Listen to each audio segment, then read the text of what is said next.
अस्सलाम वालेकुम वरहमतुल्लाह। आज की क्लास का हम आगाज़ करते हैं।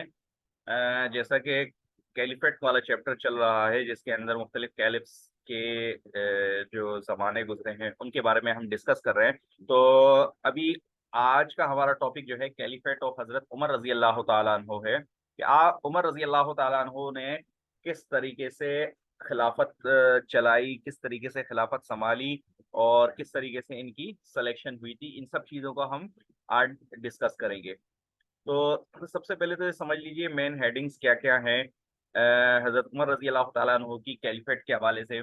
सबसे पहले सिलेक्शन है, यानी कि इसको हम इलेक्शन भी कह सकते हैं। एक्सपेंशन है, एडमिनिस्ट्रेशन आगे चल के आएगी, एजुकेशन के हवाले से आएगी। तो ये मेन 4 से 5 हेडिंग्स हैं जिनको आप याद कर लीजिए और उनको समझ लीजिए ताकि आप फिर अपनी वर्डिंग्स में लिख सकें। अच्छा, उमर रज़ी अल्लाह तआला अन्हु की सिलेक्शन इस तरीके से हुई थी कि जब अबू बकर रज़ी अल्लाह तआला अन्हु बहुत ज़्यादा बीमार हो गए थे, तो उन्होंने एक कमेटी बिठाई और उसमें ये मशवरा किया गया, ये कमेटी पर ज़ोर दिया गया कि आप नेक्स्ट कैलिफ को चुन लें, मेरे बाद जो कि खलीफा होंगे। तो उसके अंदर कमेटी के अंदर उमर रज़ी अल्लाह तआला अन्हु का नाम आया और फिर अबू बकर रज़ी अल्लाह तआला अन्हु की वफ़ात के बाद उमर रज़ी अल्लाह तआला अन्हु जो है अमीरुल मोमिनीन बने, यानी कि मुसलमानों के खलीफा बन गए। अच्छा, एक्सपेंशन ऑफ इस्लामिक एम्पायर सबसे ज्यादा जो है उमर रजी अल्लाह तआला अन्हु के जमाने में हुई थी कि अरब के आसपास जो गैर मुस्लिम इलाके थे जो कि मुसलमानों के लिए खतरे की घंटी थे और मुख्तलिफ किस्म की साजिशें कर रहे थे, तो उनके खिलाफ मार्च किया गया, बैटल हुई उनके साथ और वो इलाके भी जो है मुसलमानों की टेरिटरी, मुसलमानों के अंडर में आ गए और वो इलाके जो है मुसलमानों की सल्तनत में आ चुके हैं। तो उस वक्त तीन बड़ी बड़ी एम्पायर्स थी, यूं समझ ले तीन बड़ी रियासतें थी। एक पर्शियन एम्पायर जो कि फारिस कहलाते हैं, यानी कि पर्शियन जबान वाले मजूसी थे ज्यादातर ये लोग। दूसरी एक थी बाइजेंटाइन एम्पायर, ये क्रिश्चियंस थे। और एक तीसरी जो बड़ी रियासत थी वो जेरूसलम थी जिसमें यहूदी थे, ये फलस्तीन वगैरह की तरफ। तो सबसे पहले जो एक्सपेंशंस हुए हैं, जो लड़ाइयाँ हुई हैं, वो पर्शियन एम्पायर। अच्छा, पर्शिया के अंदर ना उस वक्त बहुत सारे ममालिक शामिल थे। आज का ईरान भी पर्शिया में शामिल था। इसके अलावा और दीगर ममालिक हो गए, जिस तरह पर्शिया के अंदर कदसिया वगैरह हो गया और इराक हो गया। तो ये सारे पर्शियन एम्पायर के अंदर आया करते थे और ये बड़े बड़े इलाके थे। और एक बहुत बहुत बड़ी रियासत थी पर्शियंस की, जो कि मुसलमानों के खिलाफ काफी अरसे से साजिशें कर रही थी। आप सल्लल्लाहु अलैहि वसल्लम के जमाने में भी इन्होंने बड़ी साजिशें करी थी। अच्छा, तो वजह ये थी कि भाई पर्शियन एम्पायर जो है उनसे खतरा था और ये परेशानियां पैदा कर रहे थे मुसलमानों के खिलाफ, मुसलमानों के इलाके में। और उसके अलावा ये साजिशें कर रहे थे, तो इस वक्त जरूरत थी कि भाई अ, अब इनके खिलाफ जो है कोई एक्शन लिया जाए। तो सबसे पहली जो लड़ाई हुई है पर्शियंस के साथ, वो बैटल ऑफ नमारिक कहलाती है। अच्छा, ये अबू बकर रजी अल्लाह ताला अन्हु के ज़माने में जो एक इलाका था पर्शिया का, खालिद बिन वलीद रजी अल्लाह ताला अन्हु ने जो है उसको फतह किया था, कॉन्कर किया था, हिरा। तो उसका गुस्सा अभी तक था पर्शियंस के अंदर, वो ख़त्म नहीं हुआ था, ठीक है। तो उन्होंने रुस्तम जो बड़ा जनरल था उसकी कमांडमेंट में एक आर्मी तैयार करी मुसलमानों से लड़ने के लिए। उधर उमर रजी अल्लाह तआला अन्हु ने भी जो है उबैद तहकाफी रजी अल्लाह अन्हु जो थे उनको भी हुक्म दिया, तो उन्होंने भी एक आर्मी तैयार करी। तकरीबन 5,000 लोग थे और नमारिक एक जगह का नाम था जहाँ पे लड़ाई हुई थी पर्शियंस और मुस्लिम्स के दरमियान। और मुसलमानों ने जो है हरा दिया था पर्शियंस को, काफी सारे पर्शियंस को मार के भगाया था। और पर्शियंस के जो काफी बड़े बड़े जनरल्स थे वो इस लड़ाई के अंदर मारे गए थे, जैसे जवान है और जवान कौन था, राइट हैंड था रुस्तम का, ये इसमें मारा गया था, ठीक है। अब जब भी बैटल होती है और जब बंदे को शिकस्त शिकस्त होती है तो उसके अंदर फिर बदले की आग और ज्यादा बढ़ जाती है। तो यही कुछ हुआ, जैसे बैटल ऑफ नमारिक में जब इनको नाकामी हुई तो फिर इन लोगों ने इरादा किया कि भाई हम इस बैटल का बदला लेंगे इनसे। तो इन लोगों ने फिर से कॉन्स्पायरेसी साजिशें करना शुरू कर दी मुसलमानों के खिलाफ। ठीक है। फिर से रुस्तम ने जो है एक आर्मी को जमा कर लिया। और उधर जब मुसलमानों को पता चला तो मुसलमान भी अपनी फौज लेकर निकल पड़े। तो दरियाए फुरात, यूफ्रेट्स जो रिवर था, उसके एक तरफ मुसलमानों का इलाका था, दूसरी तरफ जो है पर्शियन एम्पायर था। तो यूफ्रेट्स तक मुस्लिम पहुंचे। ठीक है। और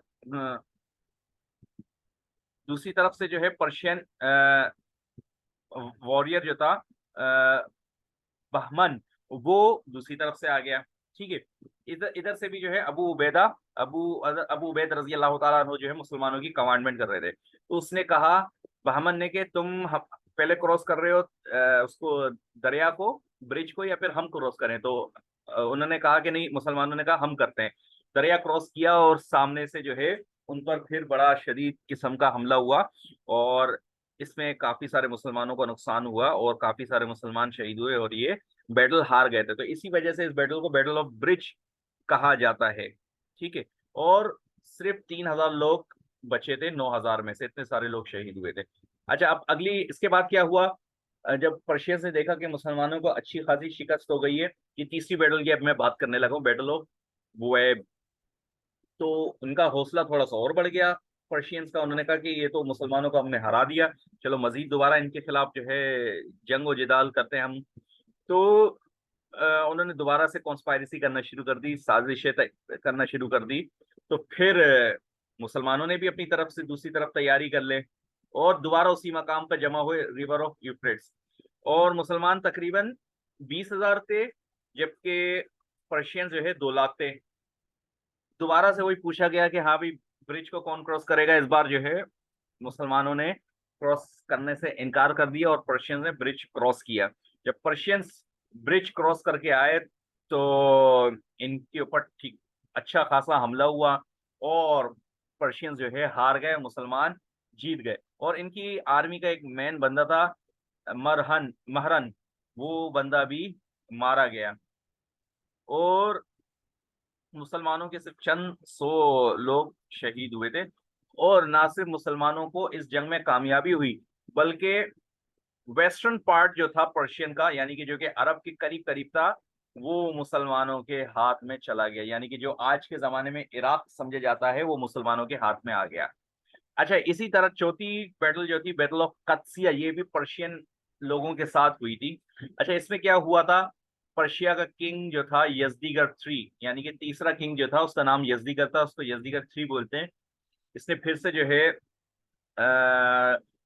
मुसलमानों के खिलाफ तलवार उठाई कि इससे पहले जो 3 इलाके मुसलमानों के कब्जे में गए हैं, बड़े बड़े इलाके गए हैं, तो अब उनको वापस लेने का इरादा किया कि अब हम दोबारा मुसलमानों पर हमला करते हैं और अपने कैप्चर हुए हुए इलाकों को उनसे वापस लेते हैं। ठीक है। तो साद रजी अल्लाह तआला अन्हु ने 28,000 फौज को जमा किया। ठीक है। और पर्शियन के लोग 1,20,000 रुपए थे, जो कि रुस्तम उनकी निगरानी कर रहा था। और कदसिया के मकाम पर ये लोग जमा हो गए। मुहर्रम का महीना था, लड़ाई शुरू हुई। अच्छा, साद रजी अल्लाह तआला अन्हु इस कदर बीमार थे कि बिस्तर पे लेटे हुए थे। और बिस्तर पे लेटे लेटे ही साद रजी अल्लाह तआला अन्हु जो है इंस्ट्रक्शंस दे रहे थे बैटल की, कैसे फला कमांडमेंट करे, ऐसे इंस्ट्रक्शंस देने की जरूरत होती है। अच्छा, और खतरनाक किस्म की बैटल हुई और पर्शियंस हार गए, यहाँ तक कि रुस्तम भी मर गया। बहुत सारे पर्शियंस मारे गए। तकरीबन मुसलमान भी काफी सारे शहीद हुए थे। अच्छा, ये तो सिर्फ 28,000 ट्रूप्स हैं, इसके अलावा और भी मुसलमान थे जो कि इनके अलावा भी जो है शहीद हुए थे। और काफी सारे पर्शियंस ये भी मारे गए थे। ठीक है। और पर्शियंस भाग निकले थे। और द बैटल ऑफ कसिया जो है एक बहुत बड़ी इस्लामिक हिस्ट्री के अंदर एक फैसला कुन बैटल थी। वजह इसकी ये थी कि इससे इस्लाम का एक सिक्का पूरी दुनिया में और ज्यादा नुमाया हो गया था। मुसलमानों को बहुत ज्यादा माले गनीमत में सामान मिला था। और वो इलाके जो कि मुसलमानों के अंडर आ चुके थे, वहां रहने वाले काफी लोगों ने इस्लाम कबूल कर लिया था। और इस नाकामी के बाद पर्शिया वालों की इस नाकामी के बाद एक बाकी पर्शिया के इलाकों के लिए एक अलार्मिंग था कि अब पर्शिया जो है बस खत्म हो गया है। ठीक है। फिर इसके बाद उन्होंने क्या किया, मुसलमानों ने कस्सिया के बाद बाकी पर्शिया के इलाकों की तरफ भी मार्च शुरू किया मुख्तलिफ जगहों पे। जैसे कि मदाइन की तरफ गए। मदाइन का क्या था, कैपिटल था पर्शिया का। सही है। हिरा सिटी की तरफ गए और बहुत सारे इलाकों की तरफ गए और उनको अपने अंडर में ले लिया। तो मदाइन की बैटल ऑफ कत्सिया जो तीसरे चौथे नंबर की जो बैटल थी, ये बहुत मुफीद साबित हुई, बहुत फायदेमंद साबित हुई मुसलमानों के हक में। अच्छा, मदाइन की बात करते हैं। जैसे मैं बैटल ऑफ कत्सिया के बाद मदाइन की तरफ गए थे। मदाइन में क्या सूरत हाल पेश आई, ये हम फिफ्थ नंबर पे डिस्कस करते हैं। मदाइन क्या था, पर्शिया का कैपिटल था। अच्छा भाई, मदाइन में क्या हुआ, जो कि रिवर टिग्रिस के करीब था मदाइन। ठीक है। हजरत साद रजी अल्लाह तआला अन्हु जब यहाँ से फारिग हुए कत्सिया से, तो तकरीबन कुछ मंथ आराम करने के बाद दोबारा चल पड़े ये लोग मदाइन की तरफ। ठीक है।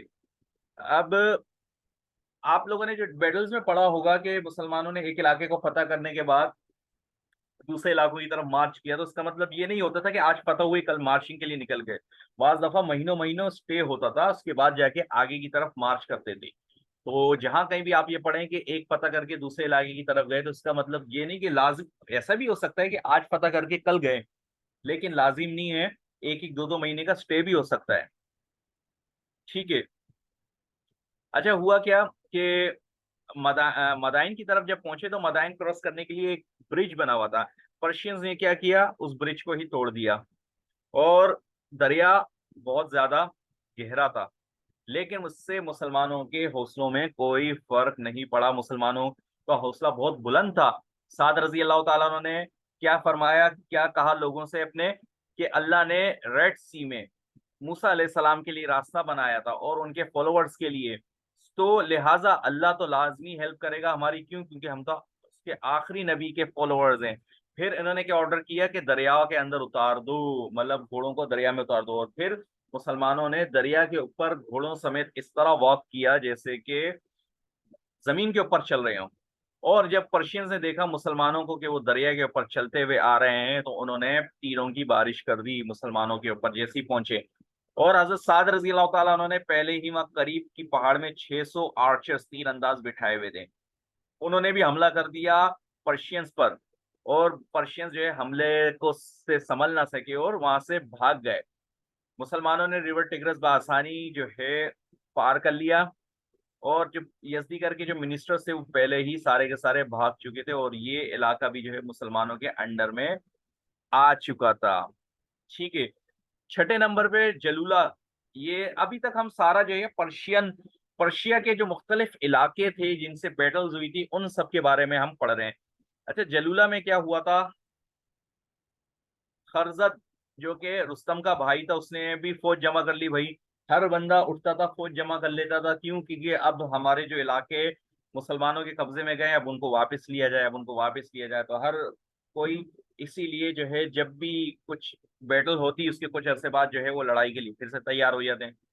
तो फिर उमर रजी अल्लाह ताला अन्हु से मशवरा करने के बाद साद रजी अल्लाह ताला अन्हु ने दोबारा आर्मी भेजी जलूला की तरफ। लड़ाई हुई और पर्शियन जो है हार गए और नॉर्थ की तरफ भाग गए। अच्छा, बैटल ऑफ निहावन ये पर्शियन एम्पायर की सबसे लास्ट बैटल थी और सबसे बड़ी और फैसला कुन बैटल। इसके बाद बहुत ज्यादा इलाके मुसलमानों के अंडर में आ गए थे। अच्छा, ये मुहर्रम में हुई थी। ठीक है। और एक खतरनाक किस्म की बैटल हुई जिसमें बहुत सारे पर्शियंस मारे गए, यहाँ तक कि उनका कमांडर फेरोजन भी मारा गया। और बैटल ऑफ निहावन ने यूं समझ ले पर्शियंस की ताकत को तोड़ के रख दिया था। पर्शियंस समझ ले खत्म हो गए थे। 38,000 पर्शियंस जो है मारे गए थे।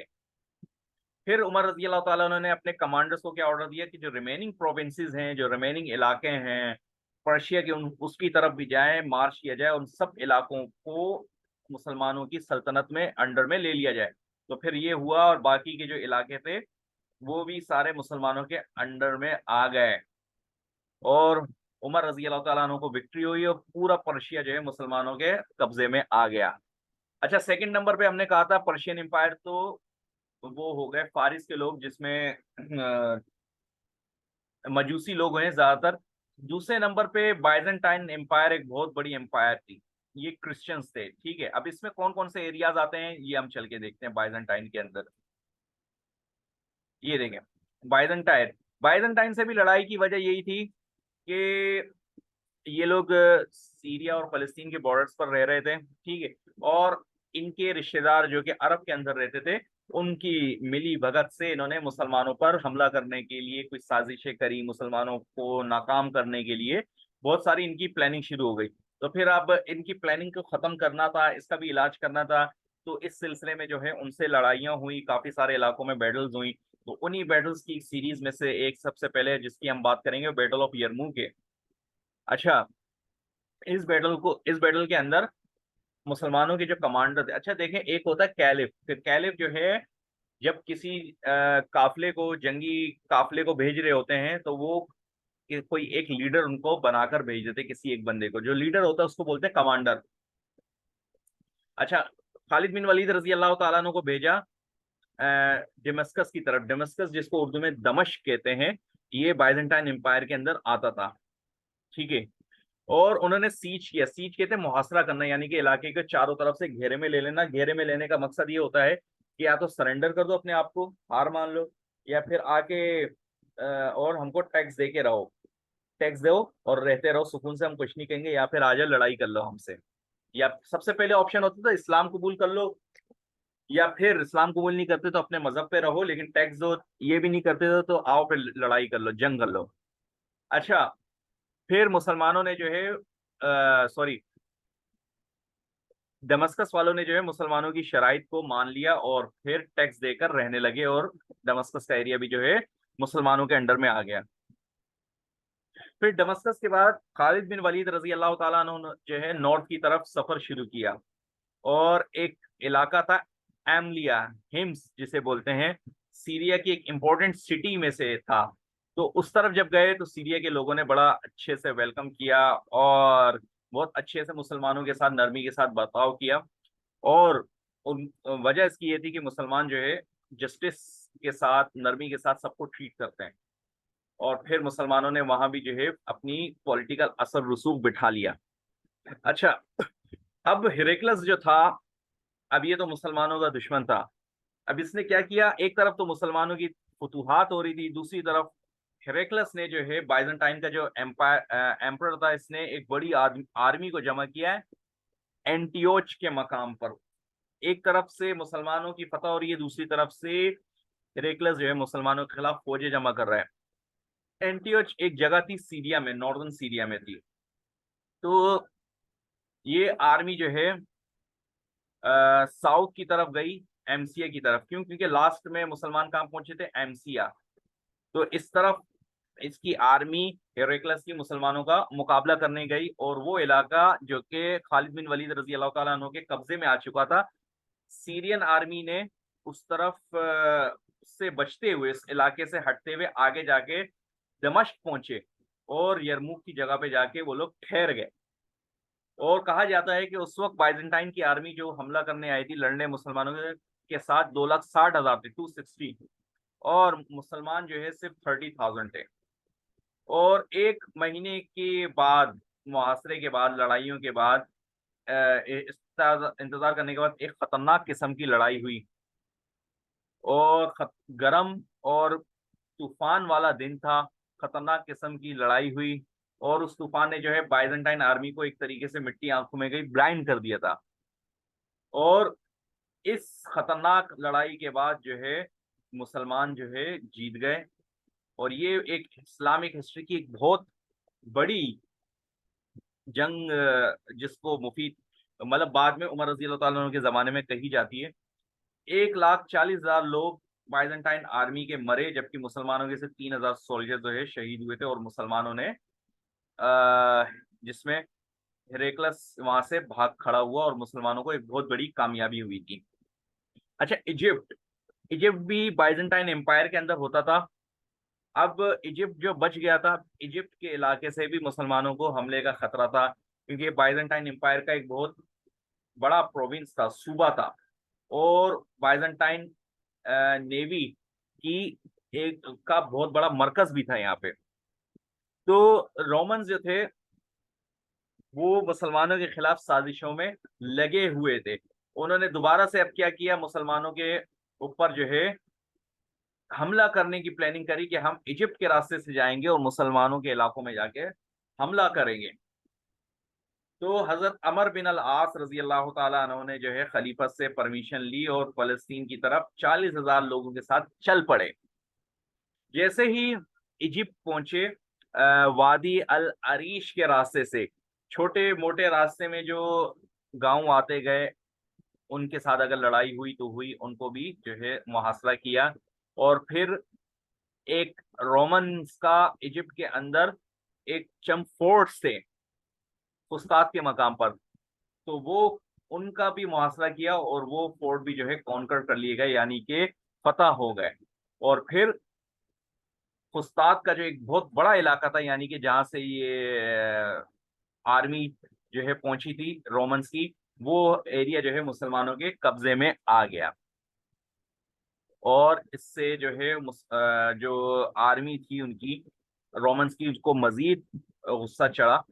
और फिर हजरत अमर बिन अल आस जो है अलेक्जेंड्रा, जो कि फुस्तात का वो था कमांडर, उसकी तरफ चल पड़े और अलेक्जेंड्रा के इलाके भी जो है इन्होंने कब्जे में कर लिए। और हजरत अमर रजी अल्लाह तआला अन्हु ने जो है capture the remaining fortresses in the Egypt and came under the full स्वे ऑफ इस्लाम। ये सारे के सारे इलाके भी जो है मुसलमानों के कब्जे में आ गए। अच्छा, तीसरी बड़ी एम्पायर थी जेरूसलम, यानी कि यहूदियों के ये इलाका था। ठीक है। तो the Muslim army under the leadership of हजरत अमर बिन अल आस, इन्होंने क्या किया, जेरूसलम जो कि यहूदियों का इलाका था, उसको आसपास बड़ी सी एक वॉल थी, उसको जो है इन लोगों ने मुहासरा कर लिया, आसपास बैठ गए। ठीक है। और जेरूसलम वालों ने बाइजेंटाइन की शिकस्त पहले ही देखी हुई थी, तो लिहाजा इन्होंने पीसफुल ऑफर प्रोवाइड करी कैलिफ को। मतलब ये जो पीसफुल ऑफर जो करी गई थी कैलिफ की तरफ से, वो इन्होंने एक्सेप्ट कर ली और उस पर साइन कर लिया। The proposal was sent over to Hazrat Umar and after the consultation with the shura he accepted the offer. मतलब उन्होंने ऑफर करी थी जेरूसलम वालों ने उमर रजी अल्लाह तआला अन्हु को कोई पीस ट्रीटी दी, और वो आप फिर बाद में एक्सेप्ट कर ली। फिर उमर रजी अल्लाह तआला अन्हु खुद आए और उस पर साइन किया। और हजरत उमर रजी अल्लाह तआला अन्हु ने अली रजी अल्लाह तआला अन्हु को अपना डेप्यूटी बनाया, अपना नाइब बनाया, असिस्टेंट बना, मतलब अपना वाइस बना के जेरूसलम भेजा। और they had one camel on which each of them road turn by turn. नहीं, सॉरी, हजरत उमर रजी अल्लाह तआला अन्हु ने अली रजी अल्लाह तआला अन्हु को डेप्यूटी बना के खुद रवाना हुए, खुद जेरूसलम की तरफ गए। उमर रजी अल्लाह तआला अन्हु जेरूसलम में दाखिल हुए, ऊंट के ऊपर सवार थे, उनके कपड़े जो है गंदे हो रहे थे और बहुत सारे उनमें पेवन लगे हुए थे। हजरत उमर रजी अल्लाह तआला अन्हु ने जो है ट्रीटी पे साइन किया जेरूसलम वालों के साथ, और उनको सिक्योरिटी की फुल यकीन दहानी कराई, और इस तरीके से वो इलाका भी मुसलमानों के अंडर में आ गया। अच्छा, एडमिनिस्ट्रेशन की बात करते हैं। उमर रजी अल्लाह तआला अन्हु का इंतजाम किस तरीके से था? एक बेहतरीन एडमिनिस्ट्रेशन थी उमर रजी अल्लाह तआला अन्हु की, जो कि जिसमें बेहतरीन पॉलिटिक्स थी, मिलिट्री थी, बेहतरीन पावर थी, और हर चीज बेहतरीन तरीके से चल रही थी। तो इसको पॉइंट्स के अंदर लिखा गया है, समझने में आसानी होगी। सबसे पहले तो उन्होंने जो है मुख्तलिफ इलाकों को प्रोविंस में तकसीम कर दिया, पूरे शहरों को बड़े बड़े प्रोविंस में तकसीम करके फिर हर प्रोविंस के ऊपर एक गवर्नर बना दिए, यानी कि काम को डिवाइड कर दिया ताकि इससे काम करने में आसानी होती है। और फिर रेवेन्यू कलेक्टर बनाया ताकि रेवेन्यू जनरेट किया जा सके और मुल्क की तरक्की के लिए उसको इस्तेमाल कर सके। जज बनाया गया, और इन सब चीजों के ऊपर निगरान भी बनाए गए जो इन सब कामों की निगरानी करें। न्यू लॉज, नए लॉज बनाए काफी सारे उमर रजी अल्लाह ताला उन्होंने कुरान और शरीयत की रोशनी में। और ही punish and rewarded equally without any distinction. किसी को अगर सजा देनी होती या रिवार्ड देना होता तो इसमें कोई फर्क नहीं किया जाता कि ये फलां का बेटा है या मुसलमान है या नॉन मुस्लिम है। शरीयत के मुताबिक जो फैसला बनता था उसके साथ किया करते थे। डेमोक्रेसी थी और एक अच्छा बेहतरीन इंसाफ का निज़ाम था। मजलिस शूरा बनाई थी, यानी कि एक काउंसिल की कमेटी थी जो कि जब भी कोई मसला होता था तो मजलिस आपस में बैठ के उस मसले को डिस्कस करती थी और उसका सोल्यूशन निकालती थी।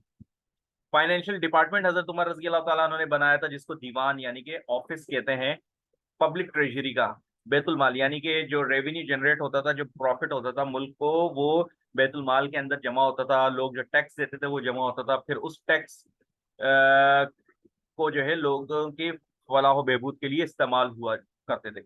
जेल बनाया गया था ताकि सजा के लिए जेल में अगर डालना पड़े। आर्मी और पुलिस, हजरत उमर रजी अल्लाह ताला ने आर्मी बनाई, पुलिस बनाई और मुख्तलिफ इलाकों में इनकी ड्यूटी लगाई, पहरे पहरे लगाए कि जो हालात को कंट्रोल करें। और मुख्तलिफ मिलिट्री टाउन्स बनाए, उनकी पुलिस वालों की सैलरी लगाई और मिलिट्री टाउन्स बनाए। इसके अलावा आर्मी के बैरक्स बनाए, आर्मी के कैंप्स बनवाए ताकि एक मुकम्मल आर्मी और पुलिस का क्याम हो सके। मुस्लिम कैलेंडर का इब्तिदा करी उमर रज़ी अल्लाह तआला अन्हु ने। मरदमशुमारी जो आज के ज़माने में होती है, मरदमशुमारी का की इब्तिदा भी जो है उमर रज़ी अल्लाह तआला अन्हु ने करी थी। पुअर्स के लिए अलाउंसेस, जैसे आज के ज़माने में मुख्तलिफ अलाउंसेस होते हैं, जैसे कि कुछ सपोर्ट फंड वगैरह जो गरीबों को मिलते हैं, तो उमर रज़ी अल्लाह तआला अन्हु ने उस ज़माने में ये वज़ाइफ वगैरह गरीब, ज़रूरतमंद और बूढ़े लोगों के लिए जो कमा नहीं सकते शुरू कर दिए थे। नॉन मुस्लिम की प्रोटेक्शन के लिए खास तवज्जो दी गई कि कहीं उनकी हक तलफी ना हो, कोई इन पर जुल्म ना हो जाए। तो ये सब चीजों के लिए बड़ी तवज्जो और मेहनत से काम किया गया। एजुकेशन की बात की जाए तो उमर रज़ी अल्लाह ताला उन्होंने तालीम पर बहुत जोर दिया, खास करके औरतों की तालीम पर। मुख्तलिफ टीचर्स को मुख्तलिफ इलाकों में भेजा, मसाजिद में भेजा, स्कूल का क्याम किया गया ताकि उन बच्चों को कुरान, सुन्नत और दीगर उलूम को सिखाया जा सके, लड़कियों को भी तालीम दी जा सके। Agriculture and town planning. अच्छा, एग्रीकल्चर के ऊपर जो है बहुत ज्यादा जोर दिया गया। वजह इसकी ये थी कि इंसान, जब मुल्क कोई एग्रीकल्चर करेगा तो उससे रेवेन्यू जनरेट होगा, फसलें से जब फसलें उगेंगी तो उससे खाने के लिए आएगा, बेच के पैसे भी कमा सकते हैं। और इसी तरह अरब सोल्जर्स जब किसी इलाके में जाते थे तो उनको मना किया गया था जो कि जो फसलें हैं उनको खराब ना करें। मुख्तलिफ इलाके जो कि कब्जे किए गए थे मुसलमानों के हाथों, उनको इरिगेशन के लिए कैनाल्स वगैरह बनाए गए और मुख्तलिफ शहरों का क्याम किया, रोड्स बनाए गए, रेस्ट हाउसेस बनाए गए और इसके अलावा मुख्तलिफ घर वगैरह बनाए गए। अच्छा, उमर रजी अल्लाह तआला अन्हु की शहादत कैसे हुई? बड़ी तेजी से इस्लाम फैल रहा था उमर रजी अल्लाह तआला अन्हु के जमाने में। 10th ईयर था, एक पर्शियन स्लेव था फिरोज, इसको उमर रजी अल्लाह तआला अन्हु पे किसी बात पे गुस्सा आ गया तो इसने उमर रजी अल्लाह तआला अन्हु को शहीद करने का ठान ली। तो एक दिन नमाज के मौके पर जब उमर रजी अल्लाह तआला अन्हु नमाज पढ़ रहे थे, रुकू में गए तो उसने पीछे से चाकू जो कि खंजर मारा, जो कि जहर से भरा हुआ था। उस उमर रजी अल्लाह तआला अन्हु उस खंजर से बहुत शदीद जख्मी हुए और अपने बिस्तर पर पड़े रहे कुछ दिन, और फिर 1 मुहर्रम को उमर रजी अल्लाह तआला अन्हु का इंतकाल हुआ। और इस तरह उमर रजी अल्लाह तआला अन्हु ने 10 साल 5 महीने हुक्मरानी करी और बेहतरीन इस्लाम का झंडा 22 लाख मुरब्बा मील इलाके में इस्लाम का झंडा फैलाया। तो इस लेक्चर से मुतालिक कोई सवाल हो तो आप जो है कमेंट करके पूछ सकते हैं। बाकी इंशाल्लाह मिलते हैं अगली क्लास में। चैनल को सब्सक्राइब कीजिए और मजीद वीडियोस के लिए जो है हमारे चैनल को देखते रहिए। तब तक के लिए अल्लाह हाफिज, मिलते हैं अगले लेक्चर में।